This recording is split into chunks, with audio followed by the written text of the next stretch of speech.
Hello. Is this working? Yep. Okay.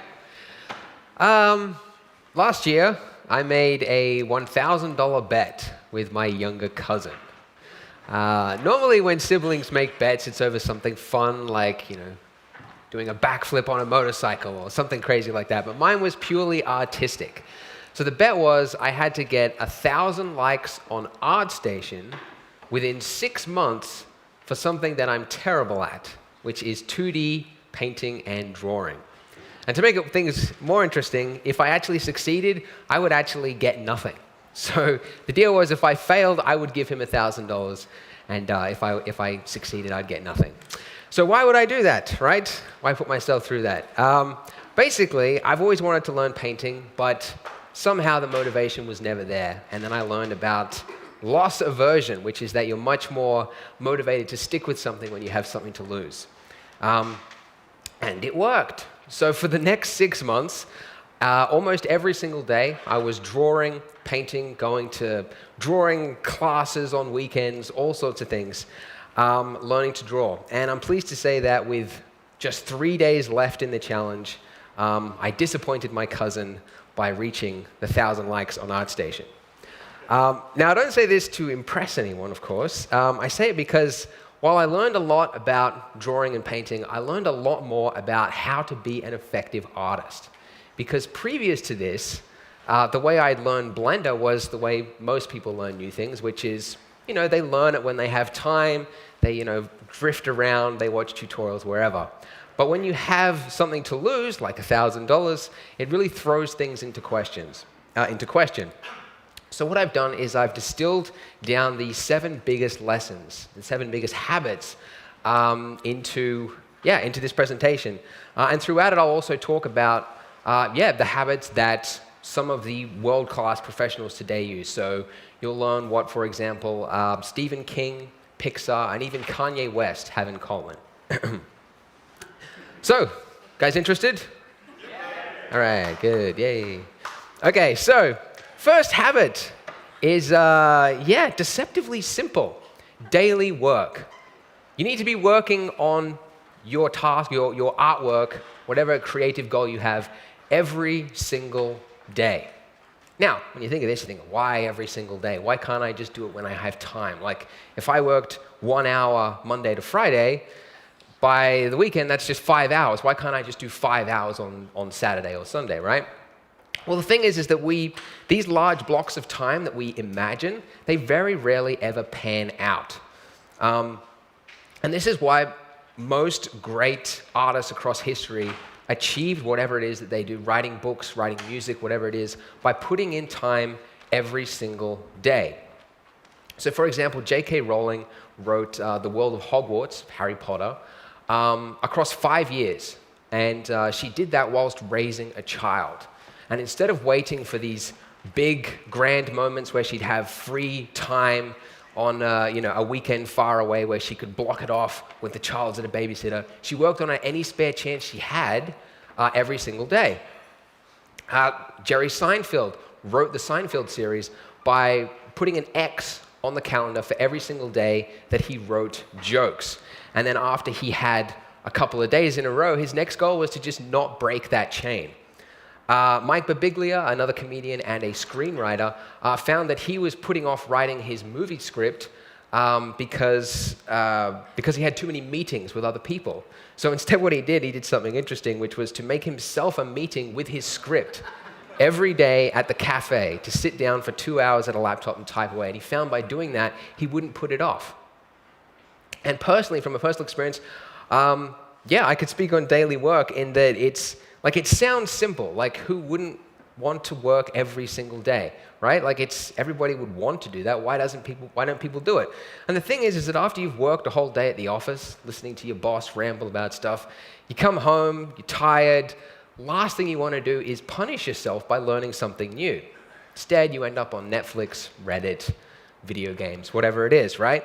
So one thing that I found worked for me was to agree to do the smallest amount of work possible. So in my case, it was to put the pencil on a paper and draw 1 line. So on days when I felt like, I can't do anything, I don't want to do anything, I've had such a tough day, I just want to sit and relax, I'd say, all right, well, can I do one line? So I go, all right, I can do one line.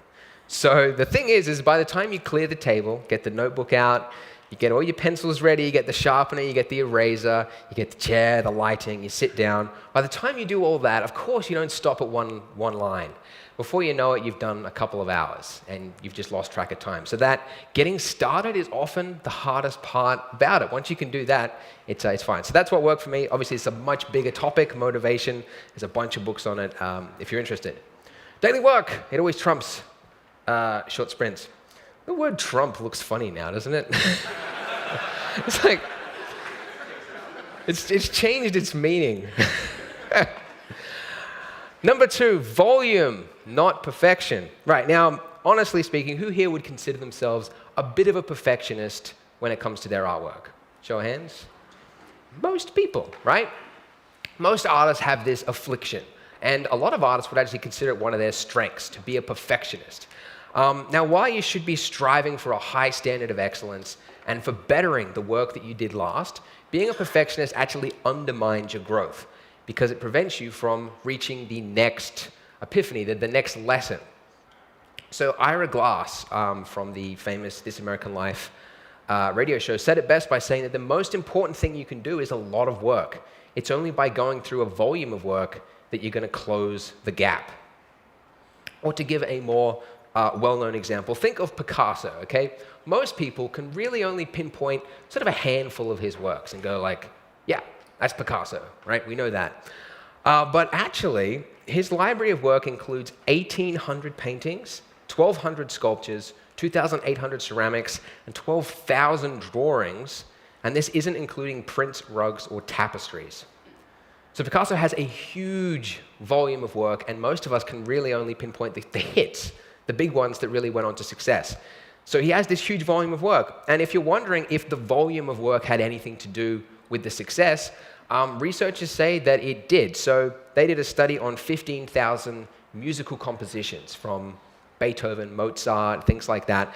And they found that the more compositions that a composer produced in a 5-year period, the greater spike in the odds that they actually created a hit. So volume is very important. Speaking from a personal standpoint, I found that when I was creating these 2D works, that the perfectionism stage, that last little bit where you've done most of the work, but tweaking it, zooming in really closely, and getting the fine details and the shadows and the lighting and all that kind of stuff, it eats up a lot of time. And the interesting thing is that you don't actually learn a lot in that last bit. The majority of the learning comes in the stuff before it, where you're putting down the big shapes, getting the anatomy of the face, all that stuff, right? That's the stuff that takes, that you learn the most from. The stuff at the end, that's easy. It's putting reference next to the thing, zooming in closely, and just painting over it. And that's the stuff that eats up a lot of time. So my point is that if you're a perfectionist, you're not able to get to the next lesson, to get to the next big epiphany.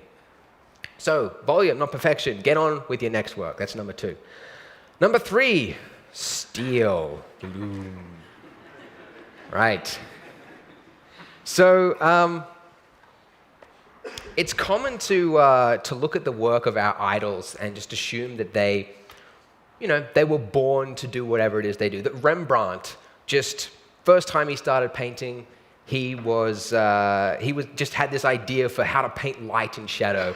Or that Quentin Tarantino just was born to make these fun, interesting stories, right? But that's not how the human brain works. It's always built upon the ideas before it. So our idols, the stuff that we look at and go like, they're such an original, how did they do this thing? They built upon their idols, stuff that they loved. And this is why if you look across history, you'll find that most great artists recommend stealing. So David Bowie says, the only art I'll ever study is stuff that I can steal from. Steve Jobs openly admitted in an interview that they're shameless about stealing their great ideas. And you've got Banksy stealing the stealing quote from Pablo Picasso. Love that one. So if you're curious, like, well, why are all these people suggesting stealing? Stealing is immoral. That's what we grew up with. That's wrong. Well, there's a difference between good theft and bad theft, and this is outlined in the book Steal Like an Artist. Really, there's a list there, but the one that really stands out to me, the most important one, is third from the top. Stealing from many versus stealing from one person. You steal from one person, that's called plagiarism.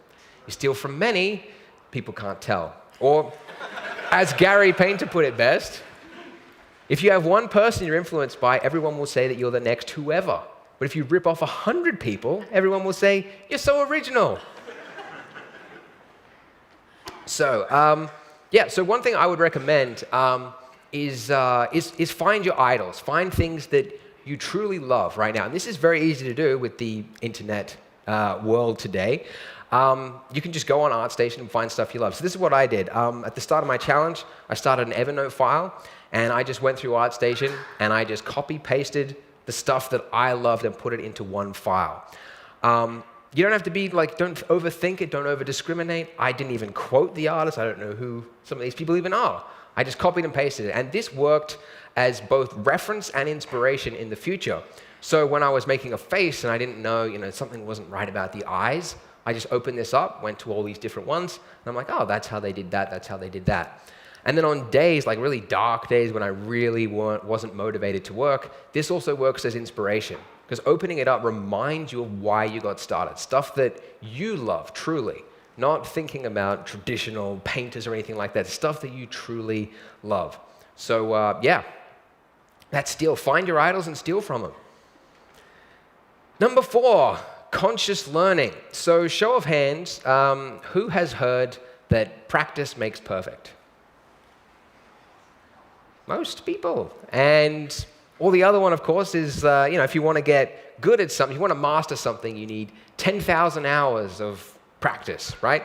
Well, I used to think this was the case, and this was the advice that I give to people in my podcasts or my tutorials. I say, someone emails and says, I want to get good at Blender. I say, you got to practice. Practice, practice, practice, practice, practice. But the thing is that this isn't really, that's not all it is, because the human brain is wired to avoid pain. So practice can actually, if you're not careful about it, it can become a source of procrastination. So we tend to think of practice like this, like the more time I put in, the greater the results will be, and it'll be a linear graph. But really, it sort of becomes a little bit like this. You get a little bit of growth at the start, but after that you can sort of stagnate with just pure practice. So, and I actually, before I started my challenge, I had the chance to, I just emailed some people that I liked, and I was like, hey, can I ask you a couple of questions about painting? And one of them was the artist Ephraim Mercier, which I love his work, incredible. And he said something I'd never heard of before, which was that one of the biggest wastes of time is not being conscious of what you're doing, or in other words, doodling around. And it didn't really occur to me until later on what he actually meant. So one thing I like to do by myself when I'm working at home, just on the computer, it's very lonely work, what I do. I don't talk with a lot of people. And so at the end of the day, sometimes what I like to do is I just like to hear people talk. So I put on my headphones and I listen to podcasts, Bill Burr or Your Mum's House podcast, a lot of comedian talk, and it's relaxing to me. So what I'd do is I'd open up a notepad, I'd put on the earbuds, and I'd listen to podcasts, and I would just sketch. Not really a goal in mind, but I would just sketch. And what I was doing was not good. It was really quite horrible, actually. Some of them don't even look like people. But I thought, the age-old mantra, practice makes perfect. If I just keep at it, I'll get better. But I looked through the previous work. I flipped through the pages, and I noticed that from a couple of weeks ago, there wasn't any difference between them. Like, I wasn't getting better over time. They were sort of about the same. And I thought, well, I'm putting in more and more hours here, but I'm not learning. So I thought, okay, well, I've got to go back and I've got to learn something. Believe it or not, I actually hate watching some tutorials. Some tutorials, especially drawing theory videos, can be incredibly dry stuff. My wife took this photo of me when I was watching a facial anatomy course. One of the most boring courses I ever sat through. But I did this, and I hated it. Like, end of the day, I don't want to challenge myself. And I'm sure you can relate to it after you've done a hard day. If you're going to sit down with Blender, sometimes you just want to do what you know, right?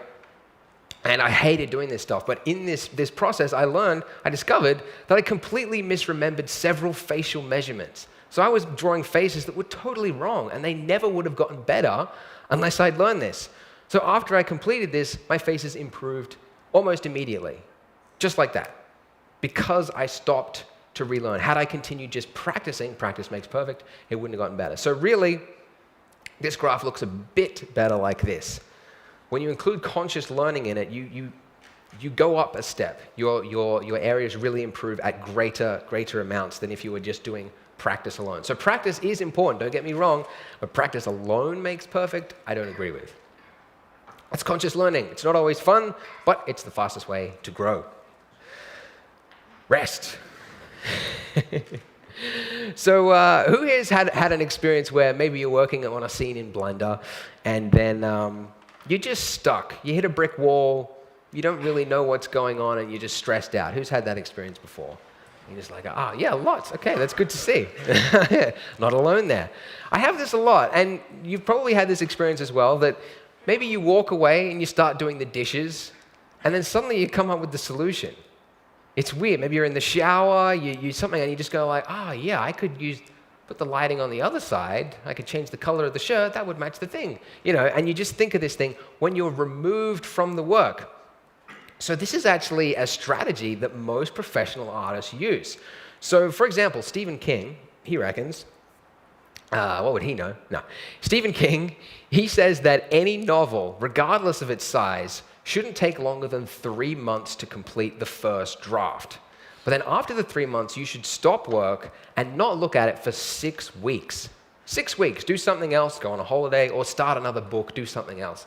Then after that, when you come back to it, it's like you're reading somebody else's work. You see it from a completely different perspective, one that you would never have gotten had you just sat there and just continued to type away. I was supposed to skip that. Anyways. From a personal experience, I found I drew this Rey from Star Wars over a couple of nights, and I didn't really know where to go with it. And I was like, black and white, sort of traditional, got a black background, whatever. I didn't really know where to go from there. So I took a 3-day break. I went and I started some other drawings and did some other stuff. And then after 3 days, I came back to it. And I remember feeling completely detached from it in a good way, in that I could basically work on it like I wasn't I wasn't in it anymore. Like I could experiment with it. So I remember seeing a brush that I'd never seen before in Photoshop, and I just drew over the top of it, and I was like, ooh, that looks kind of interesting.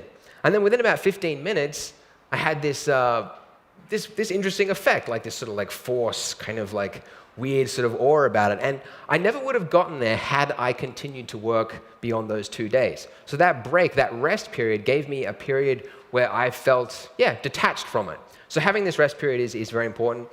It's also actually now what we do at Blender Guru as a strategy. So if we've got 3 artworks we want to create for a trailer, like Grass Essentials trailer or something, instead of doing all 3 of them, we complete one to completion, then start the next one, and then the next one to completion, start the next one, we do all 3 of them simultaneously. So we work on this one for one day, this one for the next day, and this one for the next day, then loop back. And every time you loop back to it and you repeat the cycle and go through one by one again, you see things that you never would have seen before. And I'm sure you can all relate to this feeling anyway. So that's rest. Take a break, and see your work with fresh eyes. All right, number 6 is feedback. So we sort of imagine when we think of original thinkers, great artists across history, that they were, they were original, so they had to thumb their nose to the critics and the naysayers and people that said, oh, that's not good, you shouldn't do that. And they had to just do because they knew what they were doing was the right thing. But if you actually look at professional artists and you listen to interviews or biographies, you'll find that the exact opposite is true. They seek feedback more than anyone. And that's the one thing I found true, looking across musicians, writers, anything like that, they all seek incredible amounts of feedback. So for example, Pixar, they have a room, I believe it's called the Brain Trust, which is that when you walk in the room, your role is removed and you are free to speak your mind. So you could be a junior artist day 1, and you could sit down and you could say, this movie sucks. Just like sitting next to you could be the CEO of Disney, and you both have equal say in it, and you're not going to get fired, you're not going to get any repercussions. It's a free process to speak your mind. And this, Ed Catmull, the co-founder of Pixar, says is one of the most crucial parts to their success. Because their early movies suck. And he went on to great lengths to remind people how bad the first versions of their movies are. He said they are not these great masterpieces that they just come out from day one and just make it. It's through a process of iteration and feedback. They changed the movie to be totally different from what it started with. That's the only way that it gets there. And in terms of people seeking feedback, the one person you'd imagine that would be least inclined maybe to seek feedback will be maybe this guy, right? Guy that's sort of sure of where he's going, right? Kanye West. If you look at his most popular, most celebrated album, My Dark, Beautiful, Twisted Fantasy, this album that was like unanimously loved by critics. Some people said it's the best hip-hop album of the last decade, or decades of our generation. Just unanimously loved by all critics. This was the work of several artists. I actually had it look. There was 38 artists and producers that contributed to the album. So he actually rented a studio in Hawaii and then flew in his favorite artists. So people like Jay-Z, Rihanna, Drake, a bunch of people to come and both contribute to the album but also critique it. So Pusha T mentioned in an interview the process for it, which is that he would basically take people in a room and say, what do you think of this? And he was sincerely interested in what they had to say. And when you compare this with Pixar, it sounds a very similar process. No one's going to be persecuted. It's true, honest feedback, and that's what can contribute to the success. To give a 3D example, this is a sort of 3D conference. Gnomon School, right? Who knows Gnomon? You guys heard of Gnomon?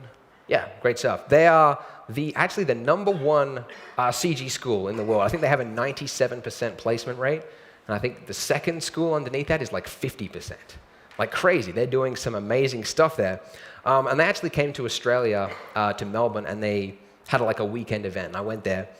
And yeah, I was talking with Alex Alvarez, who's the founder, and he was saying that although all students there have a high standard of excellence, they, in every classroom, there's about 1 or 2 people that are the rock stars, that will go on to huge amounts of success and have no problem finding work in the future. And so I asked him, I said, well, what separates the rock stars from all the other students? And without missing a beat, he said, they seek criticism and then they actually listen to it. He didn't mention composition, lighting, storytelling, any of that stuff. It was the sole thing that separates the rock stars from the rest of the pack. Very interesting. And from a personal standpoint, I can vouch and say that, yeah, I had this work here, wasn't happy with it. I posted it on Twitter. I got a bit of feedback, but I wasn't really sure, where to go with it. And it was actually at the Gnomon event that there was Dylan Eckron there, who's a character artist from Disney. And I came up to him and I'm like, hey, can I show you some work? Bust my balls, tell me what you think of it. And he said, sure. I took out my iPhone, and straight away he pointed out, he goes, you got 2 different sources of lighting, looks very odd, backlit and frontlit, doesn't match. And also you got 2 different styles. You've got a cartoony style face, and then you've got some realistic hair. You have to match them up. Like, interesting. Straight away, I knew exactly what he meant, and it only took like a minute, but it saved me hours of work. So my future works, I worked on this, and it improved a lot. All right, I'd hope to say it improved a bit. So that's get feedback. It's worth its weight in gold. Number 7 is to create what you love. So I personally think that motivation is a hugely overlooked area of art. Like, we tend to imagine that the great artists, you could give them any topic and they could make it great. Like, that's what we sort of imagine. But really, if you look at the work that the great artists and musicians of today are making, it's stuff that they are personally interested in. So Christopher Nolan, that's his name, right? Christopher Nolan? Yeah? Christopher Nolan, I don't know why I had a memory blank. He makes movies about things that he's really interested in, about the state of mind and being trapped in things and like sci-fi sort of elements. He's really interested in this stuff. And he builds these stories and these worlds that have a depth that you often don't find and that are sort of missing from some similar movies, right? Elon Musk. He's not an artist, but somewhat successful. His 3 companies, SpaceX, Tesla, Solar City, he created these companies because he has an interest in humanity and seeing it succeed. So that's just like a personal intrinsic motivation. And it's stuff that he's interested in. I'm sure if he started a company on, I don't know, if he started a bakery, I'm sure it would suck. Because like he's not a genius. Well, he's a genius, but he can't like the Midas touch, that mid thing. I think it's stuff that it's themes that particular artist is interested in. To give a more artistic example, Brian Eno, who's a great artist, makes this ambient music. He said he got into it because he was interested in listening to music that he wanted to hear. And that really shows through his music. And from a personal story, I remember when I was doing some drawings, I was posting them up on Twitter and Facebook on these little sketches and things. And pretty soon, after a couple of months, people said, "Oh, so you're only going to draw cute girls?" And I was like, it affected me. I'm like, oh no, I'm going to become one of those guys that just draws cute girls. I'm like, and this was like family members telling me, people online, people on Instagram, they're like, oh, well, you just draw girls, And so I was like, I got to balance it out. I got to start drawing some dudes, right?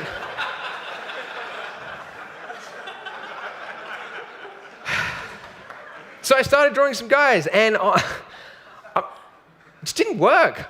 My heart wasn't in it, right? Hector, Salamanca, I loved the series, but I just wasn't interested in it. And the effort required to make something look good, like you need that intrinsic motivation. So my heart just wasn't in it. And I remember there was, so this was at around the time that Mythbusters was hitting their decade of being on air or something like that. And I don't really watch Mythbusters. I know it's a cool show and science, all that stuff.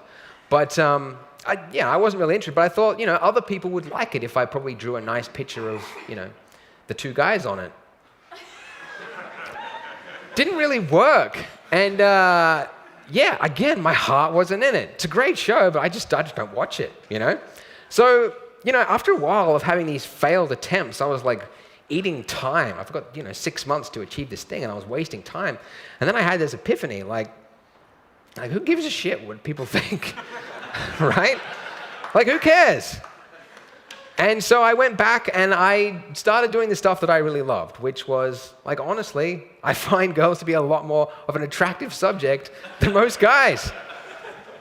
Right? That's just what I think. And look, there's enough red tape in life, like the government telling you what you can do, your boss telling you what you can work on.